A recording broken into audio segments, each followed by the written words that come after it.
As the sun dipped low, casting a warm golden glow across the tranquil surface of the Sea of Galilee, a profound sense of peace settled over the waters. In a sturdy fishing boat, Jesus and his disciples were making their way to the other side. The day had been long, filled with teachings that had drawn immense crowds, and a deep weariness was etched upon Jesus' face. Seeking rest, he made his way to the stern of the boat, where he settled onto a cushion and in moments was lost in a deep and peaceful sleep. Suddenly, the tranquil scene was shattered. The sky, once painted with the soft colors of evening, turned a menacing shade of dark gray. Without warning, a furious squall descended upon the sea. The wind howled with a ferocious, untamed power, whipping the water into a frenzy of towering waves.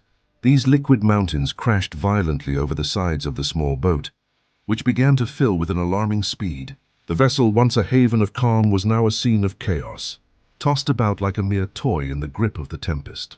Panic erupted among the disciples. Many of them experienced fishermen who were no strangers to the sea's temper.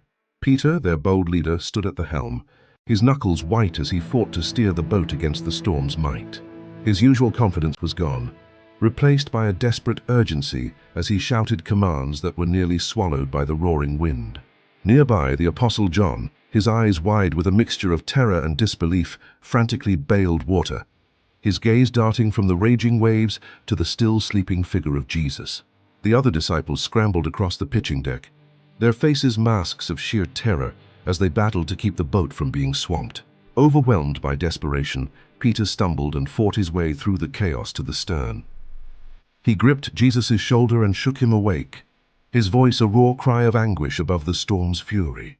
"Teacher," he yelled, his words laced with fear and a hint of accusation, "don't you care if we drown?" His plea was a desperate cry from a heart convinced that they were moments from their end, wondering how their master could possibly sleep through such a peril. Awakened not by the storm but by the fear in his disciples' voice, Jesus stood up. He looked out at the raging wind and the tumultuous waves with an air of complete authority. Then, with a voice that carried a power far greater than the storm's roar, he spoke a simple, commanding phrase: "Peace, be still!" In an instant, the impossible happened. The howling wind ceased, and the churning waves fell silent. The sea, which moments before had been a theater of violent chaos, became as smooth and placid as glass. In the wake of the sudden calm, a profound silence descended upon the boat, a quiet so absolute it felt more deafening than the storm itself. The disciples stood frozen, their frantic movements stilled, their terror slowly giving way to a deep and overwhelming awe. They stared at Jesus, their minds struggling to comprehend what they had just witnessed. John lowered his bucket, his gaze shifting from the perfectly still water back to Jesus, his expression one of utter, soul-shaking amazement. Turning to the others, his voice now a hushed whisper filled with a new kind of fear, a fear born of wonder and reverence. Peter spoke the question that was echoing in all their hearts. "Who is this?" he asked, his eyes never leaving Jesus.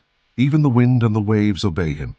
In that moment, they began to understand that the man they followed was more than just a teacher. He was the very master of creation itself.